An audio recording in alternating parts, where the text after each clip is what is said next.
સુરતમાં વરાછામાં પાલિકા કોન્ટ્રાક્ટર પર ગંભીર આક્ષેપ લાગેલા છે। પાલિકા અધિકારીઓ અને કોન્ટ્રાક્ટરોએ પૈસા લીધાના આક્ષેપ છે। વરાછા એ ઝોનની સોસાયટીમાં ડ્રેનેજ લાઇન નાખવા પૈસા લીધા। સોસાયટીના લોકો પાસે ઘર દીઠ 2500 થી 3500 લીધાના આક્ષેપ છે। વિપક્ષે રજૂઆત કરતા કોન્ટ્રાક્ટરે લોકોને રૂપિયા પરત કર્યા છે। કમિટીના ચેરમેન કેયુર ચપટવાળાએ કોન્ટ્રાક્ટરને શોકોઝ નોટિસ ફટકારી। ચેરમેને કોન્ટ્રાક્ટરને નોટિસ આપી ખુલાસો કરવા પણ આદેશ આપ્યો। ઝોનના કાર્યપાલક ઇજનેર કરણ ભાવસારને પણ જવાબ આપવા આદેશ। તપાસ બાદ કોન્ટ્રાક્ટર અને અધિકારીની ભૂલ હશે તો કાર્યવાહી થશે તેવું પણ કહેવામાં આવ્યું।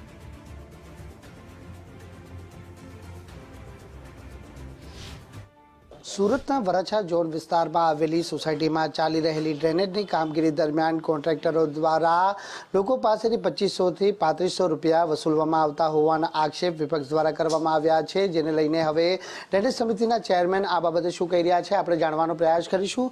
જી કેરુભાઈ।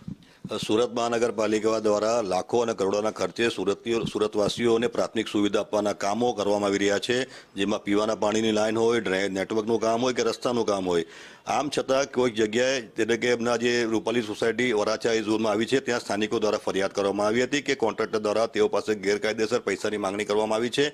પ્રાથમિક તપાસ કરતા જાણવામાં આવ્યું છે કે સોસાયટીના રહેવાસીઓ અને કોન્ટ્રાક્ટર દ્વારા અરસપરસ સમજૂતીથી વધારાના કામ માટેના પૈસાની લેતી દેતીનો મામલો હતો।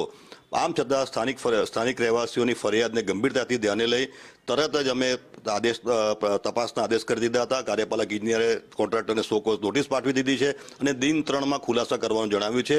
અને જો આ ફરિયાદની અંદર ક્યાંક પણ જો કશે તથ્ય જણાશે તો કોન્ટ્રાક્ટર સામે કડકમાં કડક પગલાં લેવામાં આવશે।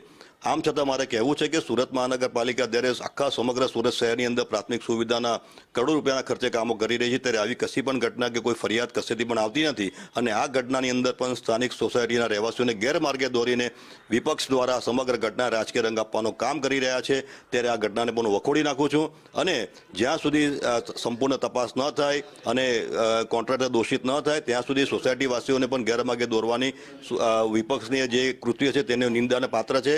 હું ફરીથી આપ સૌને ખાતરી આપું છું કે સુરત મહાનગરપાલિકા આ ઘટનાની અંદર કોન્ટ્રાક્ટર કે જે પણ કોઈ દોષિત હશે તેને છોડશે નહીં, તેની સામે તમામ પ્રકારની કાયદેકીય કાર્યવાહી કરવામાં આવશે। તો બિલકુલ જે પ્રમાણે આપણે સાંભળ્યું હશે કે ડ્રેનેજ સમિતિના ચેરમેન જણાવી રહ્યા છે કે ખાસ કરીને જે પ્રમાણેના આક્ષેપ અને ફરિયાદ મળી હતી અને ત્યારબાદ તાત્કાલિક ધોરણે આ મામલે તપાસના આદેશ પણ આપી દેવામાં આવ્યા છે। કાર્યપાલક દ્વારા પણ ખાસ કોન્ટ્રાક્ટરને નોટિસ પાઠવવામાં આવી છે અને દિન 3ની અંદર ખુલાસો આપવા માટેની પણ જે છે તે સૂચના આપવામાં આવી છે। જો કોન્ટ્રાક્ટર દોષિત હશે તો તેની સામે પણ કાયદાકીય રૂપે કાર્યવાહી કરવાની તૈયારી છે તે સમિતિના ચેરમેન દ્વારા દર્શાવવામાં આવી છે। કેમેરામેન અક્ષય વાઢેર સાથે રાકેશ બ્રહ્મભટ્ટ, ગુજરાત ફર્સ્ટ, સુરત।